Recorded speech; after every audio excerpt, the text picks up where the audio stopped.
Eat, sleep, bet, repeat. That's how we get down on the opening line at elitesportsbetting.com.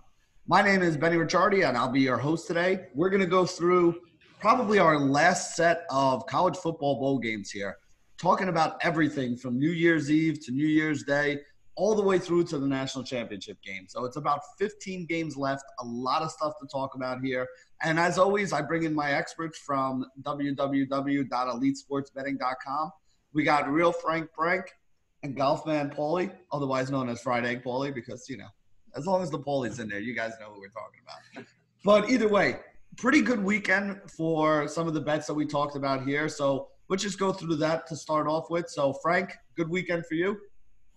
Yeah, I think officially I went 1-1, but I was kind of the ideas we talked about all hit. We thought Clemson would pull it out, even though I would say Ohio State came out on the wrong end on some officiating stuff.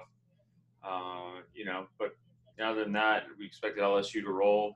They did pretty easily. That game was over at probably the end of the first quarter, and it's played out pretty much how we expected it. And now we're probably gonna see some action. I'm thinking maybe from me and Paulie each on the national championship game, hopefully.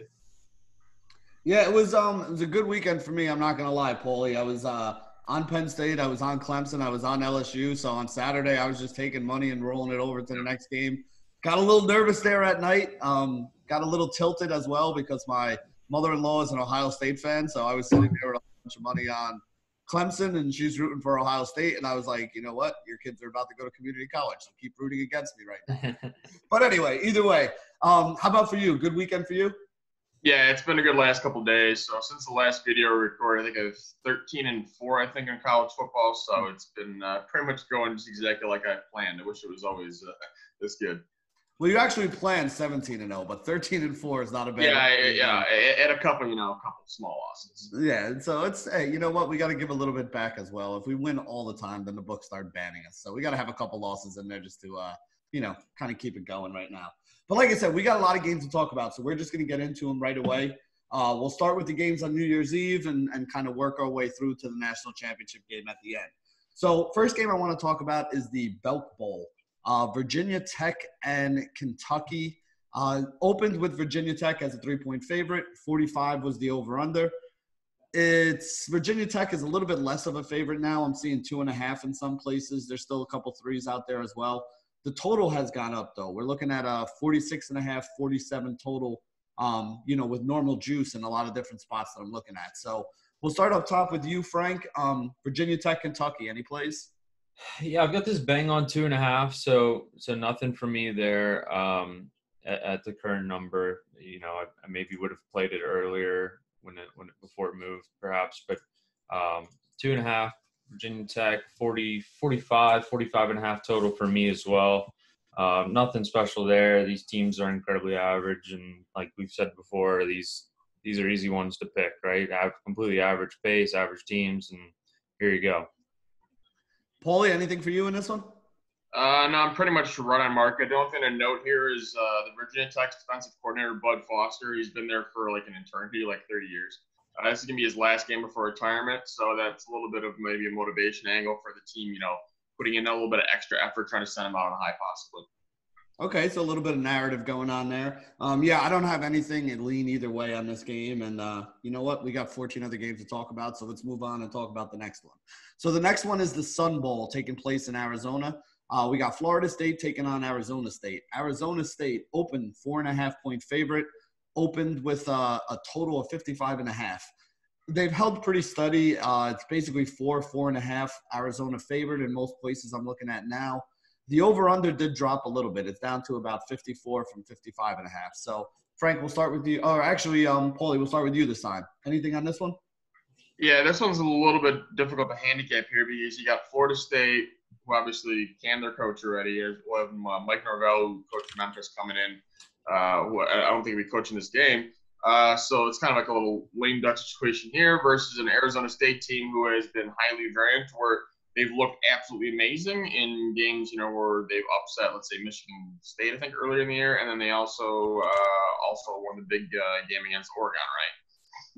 But they've also laid an egg in multiple games here. So this is one to stay away from me. I'll probably look at this game live and see if one of the teams maybe isn't as motivated and hop on the other team. Okay, so that's the way you're looking at it, Frank. Anything you like in this one? The numbers for me, just on a math perspective, like Florida State, but two things there is that game is pretty much home game for Arizona State, even though it's listed as neutral. So you maybe don't give them full home field advantage of the 3 or 4 points that's worth.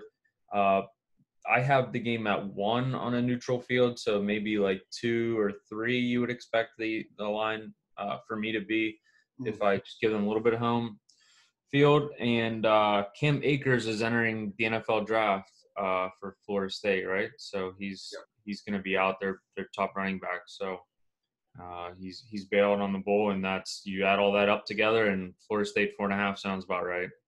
I've got 55 on the total, so nothing there either.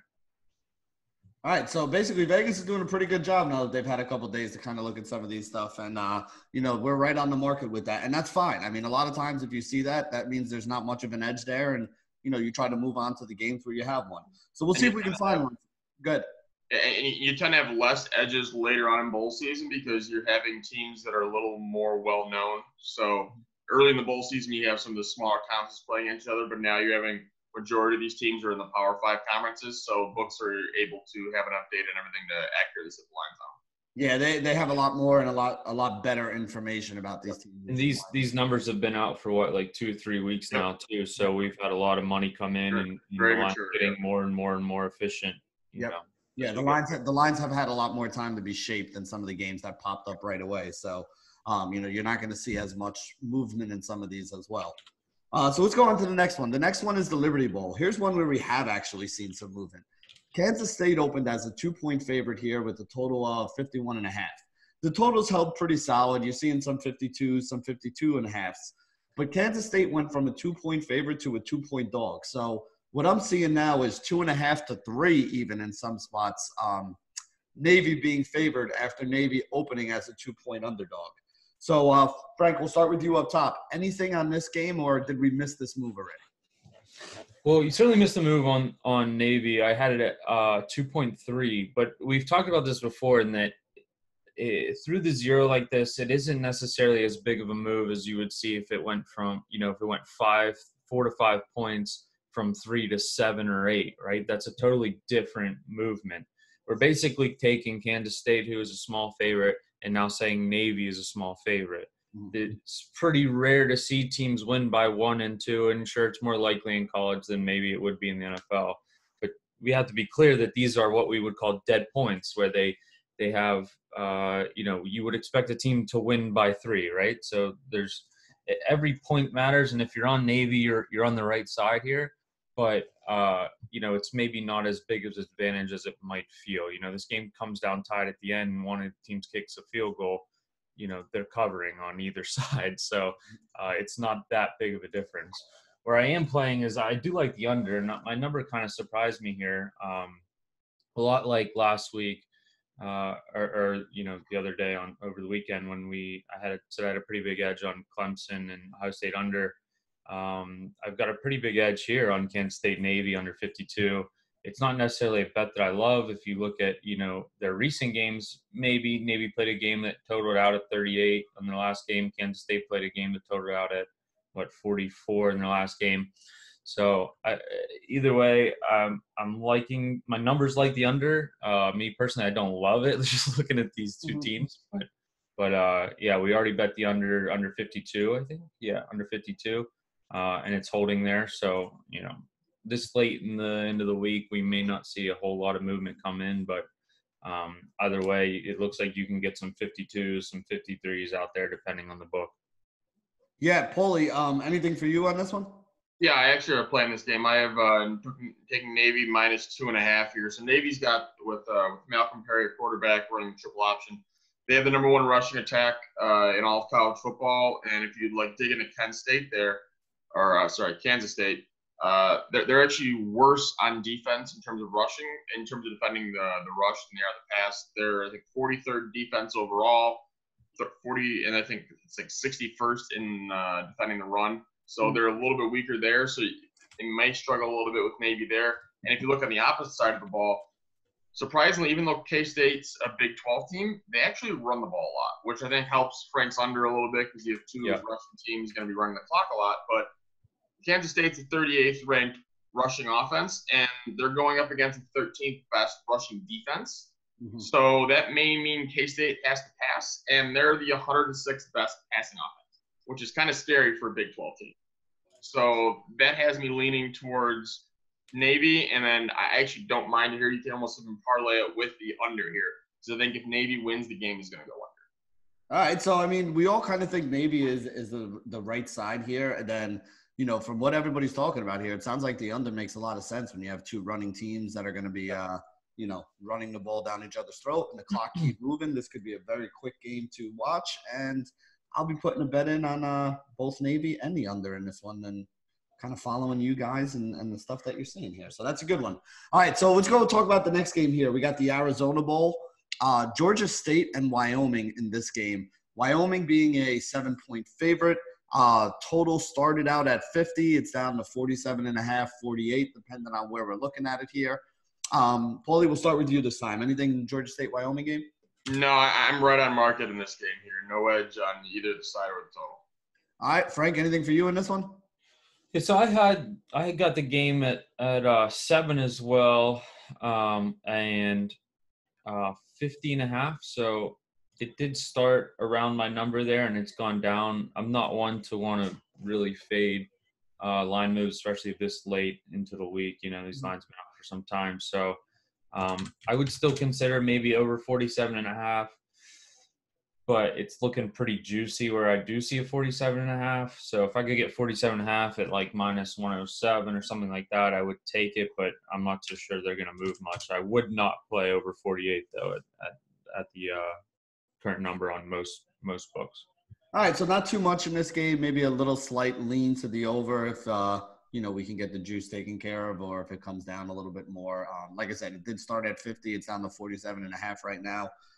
And Frank said that he has a little slight lean to the over, but nothing crazy. So don't go nuts on this one. Next game, we talk about the Alamo Bowl, Utah and Texas. Utah, 7-point favorite currently. They opened at 6.5. Little bit of line movement on the total here. Opened at 53.5. Seeing it at 54.5, 55 in some places. So again, not a big move, but a little bit of a jump there. Frank, we'll start with you this time. Anything you like on the Utah-Texas one? Yeah, I'm going to play the under here. Utah's got one of the best defensive fronts in college football. I think they got shell-shocked a little bit with the Oregon game, but that's truly, you know, one of the few games they played poorly all year and maybe only played poorly for a couple quarters. My model's been low on Texas all year. I know they got a little bit of hype at the beginning of the season, and they've been pretty much what I expected, inconsistent, good at times, bad at times. But Utah's been great. I think they can dominate this game up front. They're 7-point favorites with the whole 7. There's even some minus 115s, minus 117s out there. So closer to 7.5. I have the game lined at 10. So I do lean Utah, but I'm going to bet the under. I've got it at 51. So that's pretty normal, decent size edge for me. So just pretty normal under bet, under 55. It looks like 55 all the way across here. So under 55 is play for me. All right, so under 55, and you actually said you had it at 10, so, you know, even at minus 7, you got to be getting close to a play there, maybe if it comes down a little bit or something. Yeah, if it went to 6.5, which I doubt, because right now, it's like I said, it's a juicy 7, so it's really closer to 7.5 from a numbers perspective. Not a lot of room with the 7.5 to 10, you know, with some dead points in there. So once you lay the 7.5, you better be willing to say they're going to win by 10, and I'm not if I'm playing the under in this game, I'm probably not going to play Utah, right? Like Utah wins by dominating up front. So my bigger edge is on the under. I'd rather just play the under and take my money where I can get it. That way I'm not losing 2 bets if Utah gets exposed again a little bit, right? Yeah, and I mean, that is a big number to take when you're also looking at an under right there, because if you're going to get less points and they still got to win by 10, that's never a good feeling overall. Paulie, you have anything on this one? Yeah, I actually disagree here, and I'm on the opposite side of Frank in the game here. So you have Texas here. who kind of were a bit surprised to be going into this game because usually it's one of the top Big 12 teams that gets into it. But with the way Oklahoma and Baylor got into the two bigger bowls, they kind of backdoored their way into here. Okay. But you're playing the Alamo Bowl here in San Antonio, so it's a little bit of a home game for Texas here. We have a lot of fans down there. If we were on a neutral field, I think this line may have a little bit of value, but it being down there, I have the game lined at 5.5 and currently getting 7.5. With Tom Herman in there as a coach, as a dog with more than a touchdown, has been very good in the past. I think Texas could come out firing here when Utah not really playing for much after, really thinking they might have a chance to play for the national title, and now they kind of get not even in a top-tier bowl. So I'm going to play Texas plus 7.5, which I see at a couple books right now. Okay. You have any lean on the total? No, I'm right on market on the total, actually. All right. So, for the most part, we got, Frank saying he likes Texas. He liked Utah a little bit. We got Paulie saying he likes Texas on the, to put some money on. And then Frank likes the under a lot in this game. So Texas and the under might be something to look at there, kind of put the, the best bets of both of these guys together. And to be clear, like I said, my model is not like Texas all year compared to the market, and it's more of a thing where I would say it's one of the situations where we talked about with modeling before, where it's like you do everything you can from a math perspective, but if the market's disagreeing with you and you're constantly playing on or against a team, you should be aware of what you're doing, right? Like the market is king, so you have to keep getting good numbers. And I faded Texas at the beginning of the year quite a bit. And, as time's gone on, I've gotten closer to numbers, but I'm not just going to keep fading a team, just because, because my model has a preference. Maybe there's a coding, not an error, but a bias in some way. So generally what I'll do in a situation like this is not play it like I am, and then I have the under anyway, so I'm going to just bet the under and go from there. So chances are that maybe I'm a little low on Texas compared to what the market should or does think, right? Mm-hmm.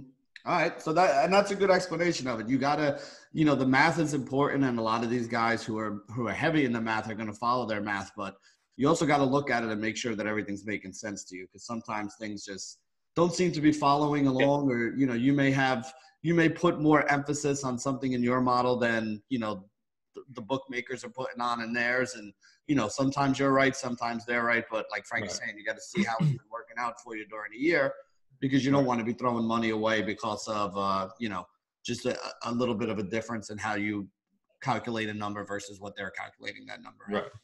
Correct. All right. So let's move on to New Year's Day. We got a whole bunch of games here on New Year's Day as well. Couple big games. We're going to start with, one that I think a lot of people are going to be watching, although I'm interested to see how you guys like this one, because this is my biggest bet of all the games that we're going to talk about here. The Citrus Bowl between Michigan and Alabama. Alabama opened as a 7-point favorite and pretty much holding true as a 7-point favorite. Even see it juiced up in a couple places right here, so that number may wind up going up. It opened with a total of 54.5. The total is up to 58 right now from what I'm seeing. So, Paulie, we'll start with you on this one. What are you looking at in the Citrus Bowl? Yeah, I'm right on market with the spread, and there's only about a 1.5 point edge in the total compared to my line. So I'd be staying away and just probably playing this one live, because you could see Michigan come out just absolutely just trying to stomp Alabama here, or you could see Alabama come out on the other end and try to prove themselves, especially maybe get a bowl win here without Tua. So stay away. Frank, how about you? Yeah, I think it's one situation where both teams are motivated to play. These are two elite defenses, and we talked in the past how I've had preferences towards good defensive teams in my model. Michigan, I have ranked number 4 in defensive efficiency, and Alabama I actually have ranked number 1 in defensive efficiency. Mm-hmm. Granted, the top 10 or so are very close, so these numbers change on a weekly basis, but I've got the game lined at 54, so a pretty decent size under bet for me here. I played it, a while ago, and it hasn't moved too much after it went up a little bit. But, I think Michigan, this is like as close to a Super Bowl as they're going to get till they beat Ohio State in one of these regular season games. But this Michigan team has shown flashes this year that they can really play, and they've shown flashes that they can't really play. And this is like the most stereotypical Michigan team. It's hard to say what Alabama's going to do without Tua. I know we've had some sample size, but it's not that meaningful for how little he's been out. I'd be interested to see how aggressive they are, or if this is a game where, and I think it's going to be a game where both teams really try to eke out yardage and really just try to score and let the clock run out. I think if either of these teams get a lead, I think both defenses are good enough to stop the other offense. So my hopes are kind of to see like a 2-score lead somewhere, and then one team's just going to try to take the air out of the ball, I think. Yeah, so like I said, this is my biggest bet, and my biggest bet is on the under right now. So I got under at 57.5 is what I took it at. For a lot of the reasons you said, I think this is two good defenses.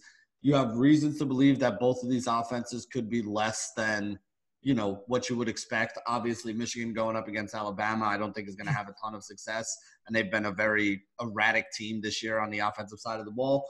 And then Alabama without Tua, you got to think that they're I mean, I know it's next man up over there, and you got another superstar 4- or 5-star recruit sitting behind them, but it's not the same as when you have a guy who's been practicing and leading the team and doing all that. So I just see so many reasons why this game could wind up being lower scoring that, to me, the under was the way to go. So of all these games I put in, that was one of my biggest bets. So I'm kind of glad to hear that your numbers are saying the same thing that I was kind of looking at, just anecdotally from, all the things that are going on over there. Right. So let's move on to the next one here. We got the Outback Bowl, Minnesota and Auburn playing in the Outback Bowl. Auburn opened as an 8-point favorite, down to a 7-point favorite. Total was 49 in this game. It's up to 53 right now at the moment. I forget who we just started with. I think we started with Paulie last time. So, Frank, what are you looking at in the Minnesota-Auburn game? Yeah, so I'm actually really excited to watch this game. I think these are two teams that are probably a little bit better than what we expected throughout the year. I think I have Auburn like 6th overall in the country, and Minnesota is 14th. So pretty good game here.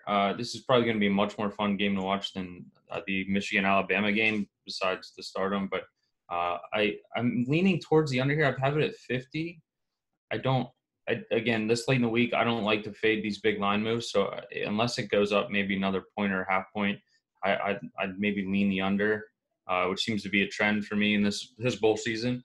But I've got Auburn by 6 in this one, so nothing on the side. But just a small lean to the under, maybe hope that some more money comes in, and then maybe you could even take it right at the horn, right at kickoff maybe. Paulie, anything for you in this one? Yeah, I have a small play on the under in this game, actually, going along with Frank here. So the offensive coordinators on both teams that they've had all season are no longer with the teams. And so when I see that, I think that's something that may not be fully captured in the market or been publicized that much, to where you may see some line movement by the time the game actually kicks off, because without those coordinators, you're going to have the other, their assistants now trying to call the game, which may make it a little more difficult to produce points, I would think. So I think there's maybe a 3 or 4 point edge to the under here. All right, so everybody seems to be looking here for the under. So that's a number that we should be looking at here. I'm going to make a note of that myself and get some money down on it when we're done here. And if you look at Minnesota recent history too, against kind of better elite defenses, and I do have Auburn ranked up there in defensive efficiency. They put up 19 points against Iowa, 17 points against Wisconsin. So they tend to, at least more recently, have struggled against good defenses. Mm-hmm. All right, so like I said, we're going to have some under lean on that one. We'll make sure we get money down there on New Year's Day, which will hopefully give me something to do to work off the hangover. So now we're going to talk about some of the games a lot of people want to talk about. The next one up is going to be the Rose Bowl here. We got Oregon going on and taking on Wisconsin. Oregon, 3-point favorite in this game. Pretty much been holding since the open around that 3 points there. It did open at a 49.5. The total got bet up a little bit to 51.5 here. Frank, we'll start with you up top. What are you looking at in Oregon, Wisconsin? Yeah, so I'm bang on here. I got it at 52 in Oregon +3. So nothing too crazy. I think both these teams will be motivated to play. I think both teams that kind of midseason thought they were going to get a little bit more out of the season, and then had some losses at the end there. But like I said, just bang on market for me. This is an interesting game to watch. Wisconsin's kind of changed everything, how they play offense, and what Oregon's going to do. So this game maybe now looks a lot more fun than what it would have at the beginning of the year. Paulie, any thoughts on this one? Yeah, I got a slight edge on Wisconsin here. With the number being 3, I have it as about a 1.5 point difference from there. So I would lean towards Wisconsin. Not enough to fire now, just something to look at live possibly.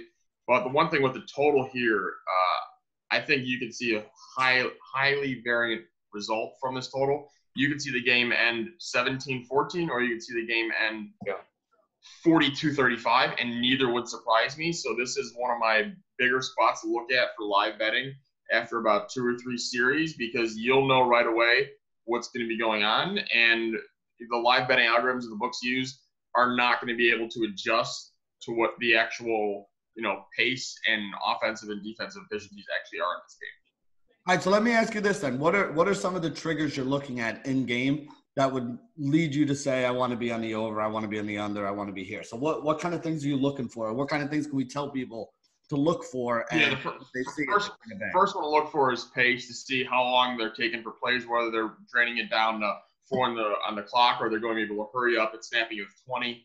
Other one to look at is the defensive matchups, to see on the outside, are they getting single coverage, double coverage on their stars, the receivers, and then seeing run pass ratio and see how good, let's say, Oregon's defense is able to stop Taylor with Wisconsin, right? Okay. So there's a couple things that you guys can keep in mind. Again, one of these games that pre-flop, not a lot that we're really looking at, but depending on how things break down, could be some money to be made on the in-game here. And remember, the in-game lines have been a lot softer, so it might be a little bit easier for us to get that done. Another big game that a lot of people are interested in seeing here is the Sugar Bowl. We have Baylor taking on Georgia here. Georgia opened up in this game as an 8.5 point favorite, depending on where you were looking. It's dropped through that 7 down to around 5.5 right now. The total is very low in this game, but it has kind of held steady around 41, 42 points is what I'm seeing in most places here. So, Paulie, we'll start with you this time. Georgia, Baylor, Sugar Bowl, what are you thinking? There's no value on either the spread or total at the current market numbers. Just one to kind of watch out live. I think Frank might have an angle on this game, though, right? All right, so Frank, go ahead. Lay it on us. What are you looking at? Yeah, so the total seems a little bit crazy to me. I mean, I know these are both good defenses. I know Georgia hasn't scored a ton of points lately, or haven't played in games that have required a lot of points lately. Their defense is extremely good. It's hard to move the ball, but 41 seems so low. Neither of these teams are, quote unquote, playing for anything. I think we might see a little bit more aggressiveness out of them. I've got the game at 44, so it's not a huge edge, but a pretty rare overplay for me this bowl season. For some reason, I've had a lot of unders. I did have the game at 7, so it's one of those weird situations where you agree with the original line movement, and now it's gone so far as you start agreeing with the other side. If I had to play it now, I would play Georgia. I think Georgia is one of the best teams in the country. They lost the games they should have lost in their schedule, which is a weird thing to say, and, not make the playoff or something like that. So I do like Georgia. It's another one of those situations where I never really liked Baylor. The model really never, put out any plays on Baylor or liked their side a little bit. They did come on late, so maybe that's part of it. But I'd rather play the over here. And just it's such a low total that it's hard for me to see a game that doesn't necessarily mean anything, and these guys not try to score. So I'm going to go over 41. And also because I just can't see this going to 40, right? If it's going to move, you would have to go up. I just can't see it going any lower than this. Yeah, I mean, this is honestly one of the lower totals that we've seen in the entire bowl season here. So I do think that looking for the over, even though it's some pretty good defensive teams, does make a little bit of sense here.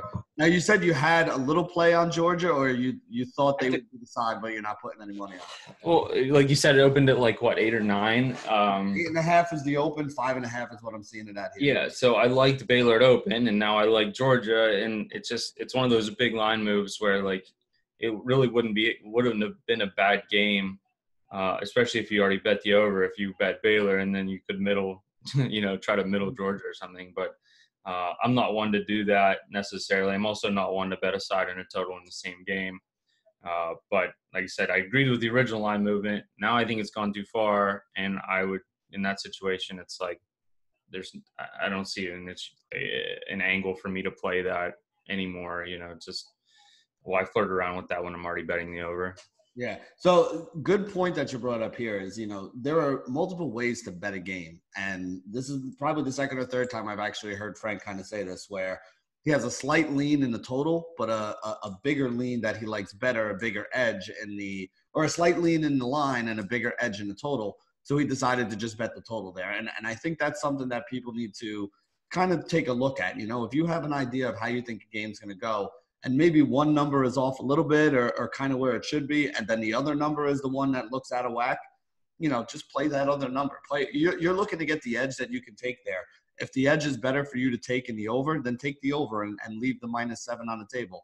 If they win by 7, that's great. But what if they win by 3, but you still get a higher scoring game there? So you want to put your money where you have the best chance to, get it back and also win something on it. So in historically, in my eyes, from my league perspective, I find the totals to be less efficient. They move more. And the easiest way to say is they move more, right, in any given week. So if you like a side in a total, sometimes, unless you want a ton of volume, and you're trying to decide what to play, this total should be your side, just because it's likely to move more and it's likely to be less efficient, in my opinion. Yeah, so it's a little bit of a softer market, and that's really where we should be attacking. So I think that's a good point for people to, kind of keep in mind when they're making their own bets. So the next one we want to talk about here, we're moving on to January 2nd. We have the Birmingham Bowl between Boston College and Cincinnati. Let me double check on the line here. So it opened at Cincinnati -6.5, total at 55.5. It's gone through the 7 now. Cincinnati is -7.5. Total's holding pretty strong around 55. So, Paulie, we'll start with you this time. Boston, Cincinnati, anything on this one? Nothing for me in this game again. I'm within 1 point on the spread and total. Okay. Frank, anything for you on this one? I've got a 55.5. I would consider Boston College at 7.5. I'm in my personal books, I'm only seeing 7, like a juicy 7. So I don't necessarily want to get involved. But if a 7.5 flashed up and I was trying to chase because I had a bad couple of days or something, I would consider it. But I'm not playing it right now. No. All right, so this is not a game that a lot of people have a lot of faith in here, at least not our guys. So Birmingham Bowl, congratulations. You guys have fun. We're not going to have any money on you. The other game on that day, on January 2nd, is the Gator Bowl between Indiana and Tennessee, if I'm not mistaken. Let me see if I can get the line here. It opened as a pick'em, moved to Tennessee being favored by 2. Total opened at 51.5, seeing it right around there, 52.5. Nothing too crazy in the line movements there. So, Frank, we'll start with you this time. Indiana, Tennessee, Gator Bowl, anything you're looking at? No place for me here. Tennessee came on late, halfway through the season. They decided to start playing some football, and I would think that's why you see a little bit of line movement towards them and some dead points there. But Tennessee should be favored. I have it at 2.5. But so not enough to play it. Its line's a little bit everywhere, 1.5 to 2.5, depending where you look. But I've got the total at 50. So another one where I agree with the original line movement. Now it's gone a little bit too far, but nothing for me here at all. Paulie, anything for you? Nothing for me in this game either, Ben. All right, so you know what? Basically, make sure you get your money down on New Year's Day, because after New Year's Day, it's not all that interesting for what we got here. Yeah, we got a couple other small bowl games we'll talk about here, and then we'll end with the national championship game, something I know a lot of people are interested in, and something I know you guys both have opinions about. So the next one is the Idaho Potato Bowl on Friday, January 3rd. Potato Bowl, however you want to say it, depending on where you're from. We got Ohio University taking on Nevada in that game. Let me get the numbers here. Ohio University, 7-point favorite at the open. It's up to 8 points in most spots, 7.5 in some spots here. Little bit of movement on the total, though. 54.5 is what the original line was. We're up to 58.5 in most of the places I'm seeing here. So, Paulie, we'll start with you. Anything between Ohio and Nevada in the Idaho Potato Bowl? Yeah, I have a slight lean towards Ohio here, but I'm not going to fire pregame. I just want to watch a couple series here. But most likely we'll have a bet on Ohio because there's a pretty good chance Nevada just doesn't show up here, and Ohio could win this game by 2 or 3 touchdowns, and just the live lines won't reflect them pretty much packing it in at that point. All right, so you're kind of agreeing with this line movement we're seeing with Correct, yeah. Going from 7 to 8.5, but waiting to see what kind of number you can get in game. All right, Frank, anything for you on this one? No edge for me here. I got 7.5. 7.5 to 8.5 is not much. So nothing for me here. I agree with the original line movement, like Paulie. I lean a little bit to the under, but really not enough to play it unless it went another point up. But like if he said if they it in, I do like the under. So it's another thing maybe you can snipe off live, but nothing for me here. All right, so pre-flop, not really looking at anything, but depending on how things work out, could be a little bit of a chance to bet Ohio, could be a little bit of a chance to bet the under here, depending on how we see things. So keep an eye on those numbers. So nothing else on Friday. On Saturday, we do have one game, Armed Forces Bowl between Southern Mississippi and Tulane. This one – see, some of these I knew off the top of my head. Some of these I got to look up here. I wasn't betting on this one. How do you not know those off the top of your head, Benny? Come on. Yeah, the Southern Miss Tulane game on a random Saturday is not something. Especially when there's going to be NFL. It's an isolation game on a Saturday, Benny. It's a big game. Come on. I know, but Saturday I'm looking at NFL football, so I really could care less. I'm not watching the Armed Forces Bowl. It's before the NFL games. It's your pregame. Like I said, I do soccer in the morning on Saturday, so that's why I'm not really caring about this. All right, but either way, Tulane, some people care. Tulane, 7.5-point favorite, down to 7. Total started at 58. It's down to like 56.5. So we're seeing a little bit of movement there. A little bit of movement in the line, a little bit of movement in the total. Nothing much though. So Paulie, since you're so interested in it and you got this isolation game early Saturday morning, what are you looking at in the Armed Forces Bowl? I'll be looking to live bet this game because I'm right on market on both side and total within a point here. So it's just kind of a little kickoff before the NFL game to watch it and then see if anything pops up. All right, so when you say you're looking to live bet, give people something that you're looking at. Like if one of these teams pops up 7-0, you're going to be looking to go the other side, or no, it's not necessarily that. It's just being able to watch the first quarter of the game and basically knowing that you're watching the first quarter of the game. What do you think the line should have been before the game? Right? Do you think there was a mispricing in the market to where one team is dominating a certain portion of the game? Because the live betting algorithms are based upon the pregame line. So if we can decipher that the pregame line might not have been correct, then we can figure out where the value lies in live betting. Okay, so that's a good example there of how Paulie does it, and that's why he's going to be in chat as he is most days over at EliteSportsBetting.com and doing a lot of this live in-game stuff, which is where we've been having some success and making some money. So if you didn't sign up for the EliteSportsBetting.com package, make sure you get over there because there's a lot of these bets that pop up during a game where we get some other chances to make money in what we've already talked about being a somewhat inefficient market there. So, Frank, anything for you on this one, the Armed Forces Bowl on Saturday morning while I'm watching soccer? No, 7-57 are my lines on this. Nothing for me here, and I don't know jack shit about Tulane or Southern Miss anyway. So, yeah. So, yeah, that's why I don't care about I'd rather watch soccer, and I don't watch soccer. So. There you go. That's not a fan of the Green Wave? Come on, what is this? I mean, I remember their basketball team from a couple years ago when they used to bring the Green Wave where they'd have like the full all 5 substitutions and everybody was up tempo and all that stuff. But yeah, I don't know much about Tulane football, so I'm staying away from this one myself. Monday, January 6th, the LendingTree.com Bowl. Louisiana against Miami of Ohio. Louisiana Lafayette, 14-point favorite here. The over-under in this game is 56. Big number right there with that 14.5 line, depending where you're looking at it. Anybody have a lean in this game? We'll start with you, Frank. I lean towards Miami, Ohio. I mean, both these teams stink. It's a whole 14. I'm probably gonna wait to see if I get a 14.5, which I think is unlikely. I've got the total at 56, so no play for me there. Got the game at 12.5, which is still a pretty big line. We talked about this before. I don't really like to get involved, especially with these one-off teams on these huge lines, because the game gets out of hand, and then you don't really know who's playing where, and how ridiculous it gets. So nothing for me here now.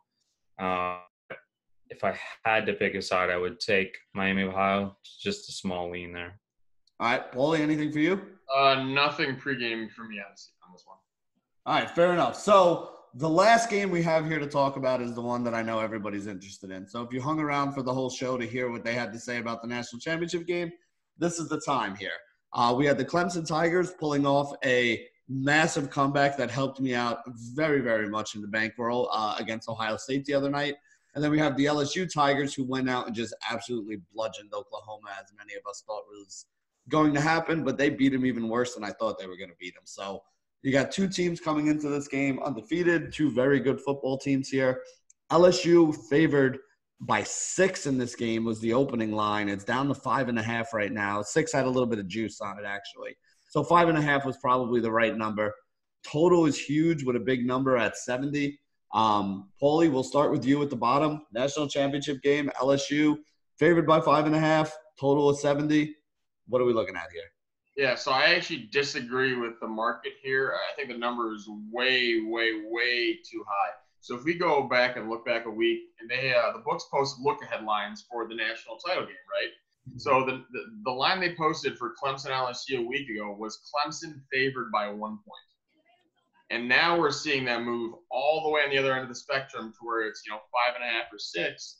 And this is just a big market overreaction, in my opinion, because they know that the public is just going to be hammering LSU. I was in the sports book yesterday, and there were just people lined up at the counter betting LSU minus 5.5. They're like, oh, this is free money all day, free money all day, free money all day. So I think the books just posting this number because they realized people saw LSU dominate Oklahoma and Clemson, kind of backdoor win against Ohio State. But if we look at the bigger picture and look at the matchup of the teams, I have this, even though I know it's in Louisiana, the game, I have it as a 3.5-point edge for LSU. So right now we got about a 2-point edge. I'm not going to fire at 5.5 yet because I think there's a chance this gets to 6, maybe even 6.5 with a ton of public money coming in. So I'm going to wait to see if I can grab a 6 or higher. Okay, fair enough. Frank, how about you? We talked last week a little bit about this game, and I know both of you kind of said you had it, maybe even Clemson being favored, if not like basically a coin flip here.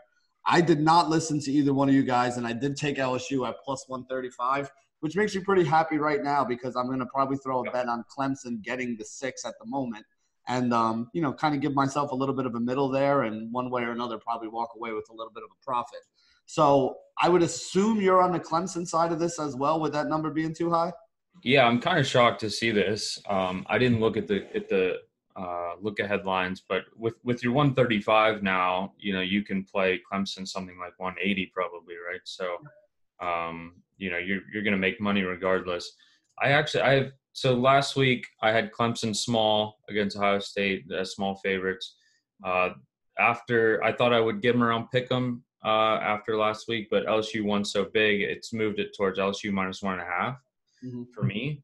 That's a huge difference for me. Clemson's been a hard team to judge all year. My model really started liking them towards the last few games of their season where they absolutely dominated. I think Clemson's the right side. I mean, we've seen them in this underdog role before. We've seen them as bigger dogs in the championship game and win. I do have a small lean to the under too. I have it around 67, but I think I'd rather play Clemson with the points. They have the better defense, probably the best defense in the country from a talent perspective. If this game goes under, I think Clemson covers, right? So I'm going to take the 5.5. I would take the 6, obviously, and I wouldn't be surprised to see this get all the way to like what Paulie's saying, like around 3, because these teams aren't. I just find it hard to believe that LSU is, a touchdown. If you're talking about this line going one way or the other, I find it hard to believe that LSU is a touchdown better than Clemson. This Clemson team, outside of one game from, months ago, has dominated everybody they've played. The best team they played was Ohio State, and they won the game. They got some help, a little bit of help from the refs and all that, but they still won the game. They scored when they needed to and won the game, and they picked off Fields at the end. I think that I don't think they're going to stop LSU, but I think they're going to hang. I really do. Okay.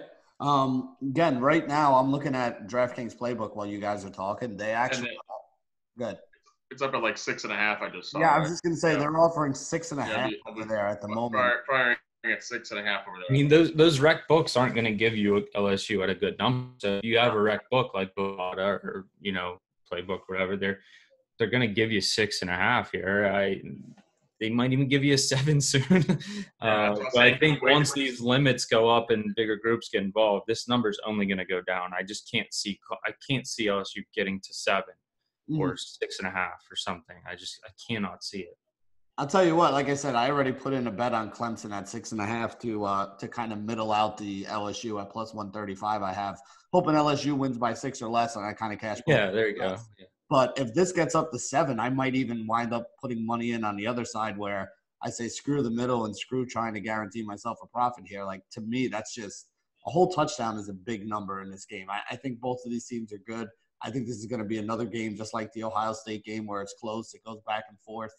I don't think either one of these teams sees more than a 10 or 14-point lead at any point during this game, and I think it's just going to go back and forth and, be a very good national championship game to watch. So I'm with you guys. I'm on the Clemson side of this game. I just think it's too big a number right now, and already having something locked in kind of on the LSU side makes me feel pretty good. So and perhaps maybe people are scared because Clemson really struggled at the beginning of the game against Ohio State, and if they struggle beginning of the game against LSU, they're probably they're going to lose the game, right? Like they've got to come out and play well, and they took a big 10-point deficit there. But in the second half, that defense completely locked down. I mean, they made some adjustments, and Ohio State really, really struggled all through 3.5 quarters to do anything offensively. Yeah, well, I think Clemson could do that, in this game where they're down 7 points at halftime or something, and 21-14 or something like that, and they lock it down a little bit, Yeah, even in the first half of that game, though, it was really like one or two big plays that kind of made Ohio State pretty good. And then when they got down there, the thing that killed Ohio State is you can't kick field goals in a game like that and expect to walk away winning. They needed to come away with 20, 21 points easily from those 3 or 4 times they got into the red zone. And instead they got 3 field goals and a touchdown. And, that's basically a 2-score game. If you're going to keep it close, you're going to wind up losing eventually, and that's exactly what happened. Leave yourself susceptible to one bad review ruining, the game for you, and that's exactly what happened, right? Yep. Yeah, so it was kind of a perfect storm. That's the way it worked out. But for the national championship game, pretty much consensus pick here is that the side you want to be on right now is Clemson with the way the points are, because it looks like that line should be moving down in the other direction. So I want to start off by saying thank you to, Frank and Poli for joining us here and kind of going through all this college football stuff. This will probably be the last college football show we do for the year because, well, frankly, there's no more games after the national championship. So there's really nothing for us to talk about for a couple more months. But, we will be coming back and doing this next year too. We'll probably start them up sometime in the summer to get you guys ready for next season now that we got everything in full swing. I do want to say that doesn't mean that these videos are going to stop, though. We have PGA starting up, the new season basically starting up this week. Paulie and Frank being 2 of our best PGA guys, they're going to start bringing you a PGA video probably every Tuesday. So the first one should be up either tomorrow or by New Year's for this week. We're going to be doing a lot more of the basketball videos that we had been doing instead of the NFL and NCAA videos. That was the big thing up until this point.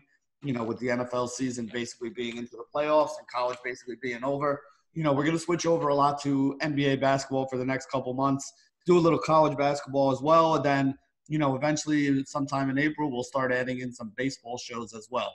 So remember, if you guys are looking to get some advice and, some picks and some guidance on your sports betting, become a better sports bettor, get over to www.elitesportsbetting.com. We have packages over there. You can sign up for a day, a week, a month, check the thing out, see if you like it. If you like it, you can sign up for the yearly package. You got these guys and their models putting up plays in every sport. We got MMA, we got NFL, we got NBA, we got college basketball, college football.